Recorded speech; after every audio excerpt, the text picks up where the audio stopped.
আমাদের সাথে যুক্ত হচ্ছেন আমাদের সহকর্মীরা। চট্টগ্রাম থেকে এই মুহূর্তে আমাদের সাথে যুক্ত হচ্ছেন সহকর্মী প্রণবেশ চক্রবর্তী। প্রণবেশ, ১৬ শহরে আমরা গতকাল ব্যাপক সংঘর্ষ দেখেছি, আজকের পরিস্থিতি কেমন রয়েছে এবং একই সাথে বিশ্ববিদ্যালয়ের খবর কি রয়েছে, সেখানে ছাত্রদের উপস্থিতি ঠিক কেমন রয়েছে?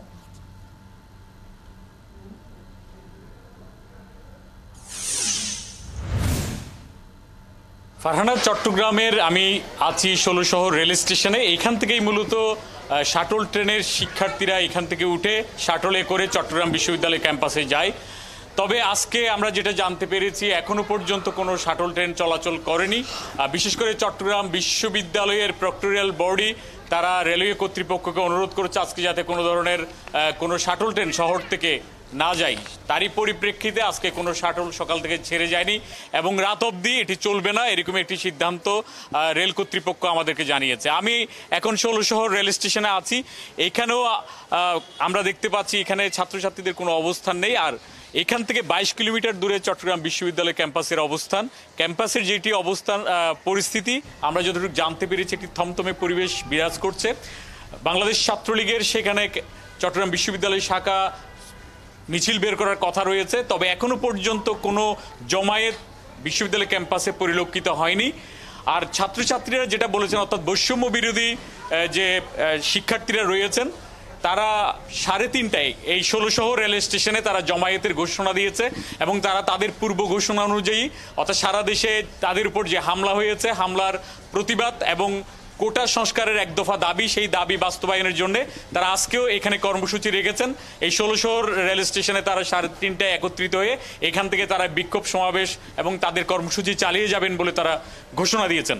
আমরা গতকাল দেখেছি এখানে পুরোটাই দফায় দফায় সংঘর্ষ হয়েছে, মুহুর্মুহু সংঘর্ষ হয়েছে, ইট পাটকেল ছোড়াছুড়ি, অনেকেই আহত হয়েছেন, অনেকেই হাসপাতালে ভর্তি হয়েছেন। সেই চিত্র আমরা দেখেছি। সন্ধ্যা অবধি এই চিত্র ছিল। পরবর্তীতে এই রেল স্টেশন থেকে সামনের যে ১৬ শহর থেকে বহদ্দারহাট মুখী, অর্থাৎ চট্টগ্রামের সবচেয়ে ব্যস্ততম একটা সড়ক, সেটিতে এই সংঘর্ষ ছড়িয়ে পড়ে। পরে সন্ধ্যার পরে পুলিশের হস্তক্ষেপে আমরা দেখেছি সেটা কমে আসতে। তবে এরপরে রাতে সেই রকম কোন ধরনের সংঘর্ষ। আজকে তাহলে আইন শৃঙ্খলা পরিস্থিতি কেমন রয়েছে? আজকে সেই বাহিনীর ঠিক কি ধরনের প্রস্তুতি নিয়ে রেখেছে?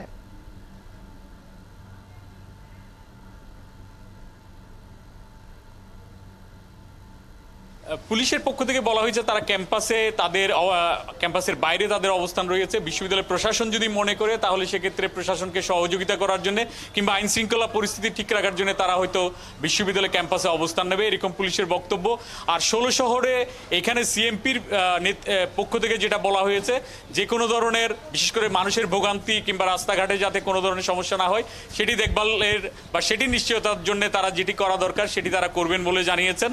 তবে গতকালের যে চিত্র, যে অভিজ্ঞতার কথা আমরা দেখেছি, তাহলে সেক্ষেত্রে যদি গতকালের মতো যদি আবার ঘটনা ঘটে, সেক্ষেত্রে যানজট আবার ঘটতে পারে এবং রাস্তাঘাটে অবরোধ সেটি হতে পারে, হওয়ার সম্ভাবনা রয়েছে। আমাদের সাথে পরের সংবাদ সংযোগে সাধারণ মানুষের প্রতিক্রিয়াও একটি জেনে নেব। নগদের কাছে সব গ্রাহকই প্রিয়, তাই তো সারা দেশে ক্যাশ আউট চার্জ সবচেয়ে কম।